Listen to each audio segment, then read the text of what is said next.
I'm Dwayne Patrice Wiggins, and this is my story from my mouth.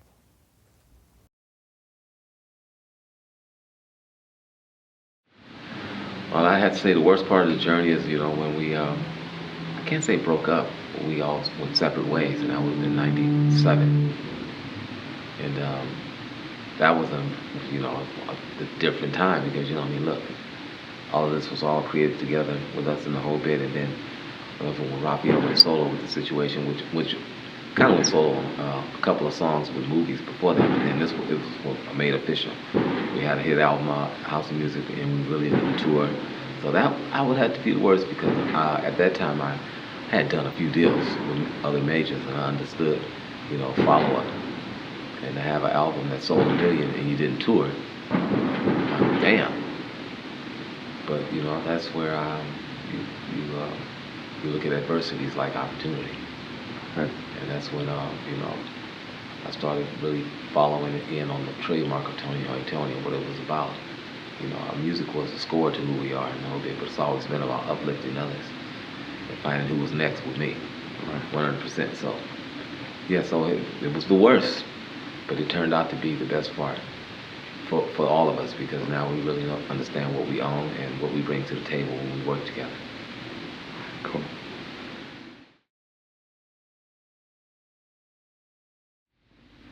Relationships. Without saying names, what was your best relationship as far as, intimate relationship? I'd say my first girlfriend, come on, the best relationship is always your first. Well, no, I ain't gonna say it's always your first, but in this case, yeah. A young lady I was with from the age of 13, 14 to 24-ish, you know what I mean? And so it was different, and we still on some cool, like, brother-sister stuff. It's a different connection. And it's a beautiful, beautiful relationship. And, my official mate, as they would say, my married situation was the best. The learning experience, everything about that, I'd have to say that even the divorce was dope. You figure like, so this is how this works. This is how they get in your mix and control, and they don't even understand what. But anyway, I learned a lot, and so I'd have to say my first was always that because it gave you that feeling when something happened, you made a mistake and messed around and couldn't even eat for days. That whole feeling, you missed that. So I'd have to say that. What about your best relationship in business? My relationship in business, well, I had a long-time associate in business, and we did some great things together. We developed some great artists, did some incredible deals, from the early '90s until, the closing of Toni. But that was the craziest deal because we came from nowhere and we started structuring deals. And we structured a Destiny's Child deal. So, and learning all the other deals and then seeing how it really happens, that was the most difficult, but no, not really. It was the best learning experience. So it's going to be hard to find any experience that was probably the worst. And I'm not going to look at it like there's always a light at the end of this. You just got to find it. But that was because we were someone that grew up deep East Oakland, and we developed something, and we started doing these things, and it got to a level of distrust and this, that, and the other. It would cost people some serious money. Not only money, it cost people some serious times and emotions and stuff. And this was someone I this was someone I grew up with.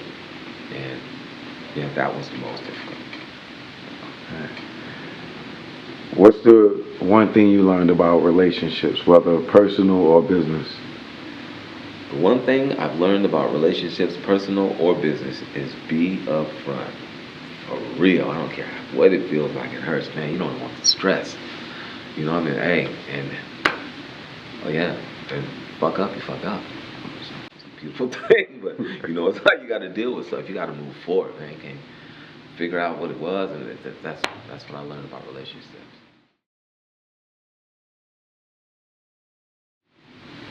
If I could go back and change anything, what would it be? Damn. I mean, how can I say that? My focus. I got when certain problems happen, it becomes you get out of your focus. And I was one of those ones that My first time even smoking weed, I was like 30, 31 years old.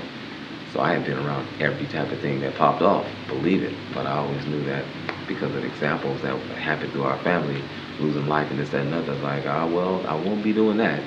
I won't be doing that. And that's how it happened. And then, strange enough, though, the first time I did, it came out to be the best thing for me. You know what I mean? Smoking cannabis and that whole thing. Yeah. Even though I lost the question again. um, if you could go back and change something, If I could go back, what would I change? Or maybe would I start smoking weed earlier? Nah. No, because you know what I mean. I needed that because it made me focus. What would I change about it? Like I said, my focus. My focus extremely.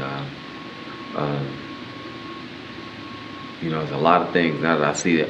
There's a lot of things that stand right before you in the whole bit, and I think about it as growing up. Like you talk about these issues when we have a police officer in the whole bit. I grew up in that shit in the whole bit. You know what I mean? Seeing that, being a part of it, not tripping off of it. So a lot of things I would just be like more focused and aware. Um, but I can't complain. I can't complain about that. Still hip hop.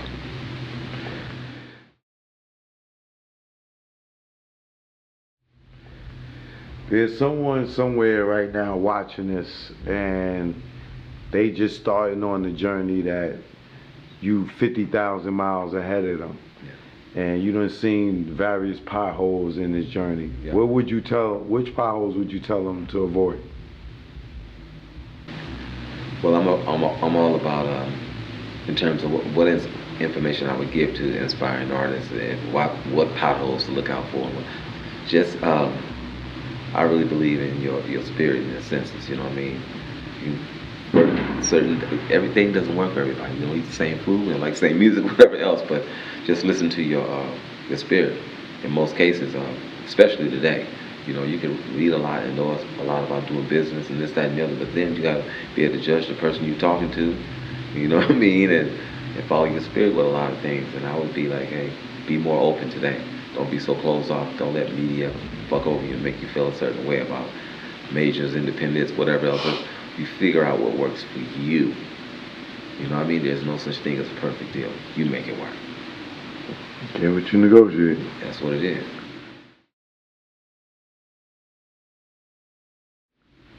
What is your focus today in life and in business? My focus today is being organized. This whole being at home for the 3 months and the whole bit, I have become an organized cat. And I'm like, oh, there's nothing doper than that. You know what I mean? Feel things on time. It's just such things filed away. What I hope to come out of my journey is I've inspired another artist to take this to the next level. And I still uphold what true blues is about. Our music is the blues. People always ask us what's the Tonys, but they call us New Jack, whatever, because we grew up in that era. But we are a blues group with a hip hop twist. And so I just hope that people listen to our music years until and be like, hey, listen to that vibe, and people pull from it, and all of a sudden we have this new R&B, and we got shit that just lifts the world. That's what I hope we believe. That's the legacy of the Tonys. All right.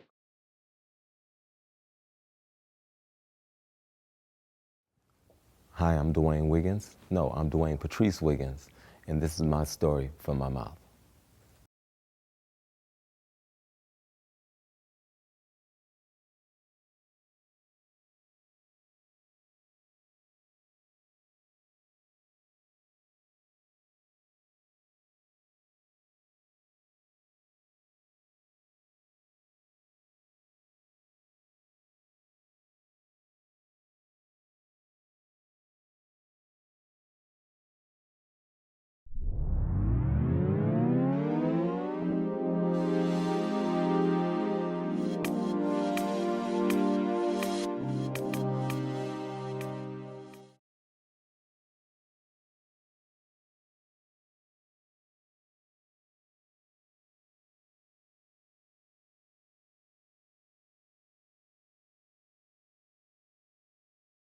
Cool.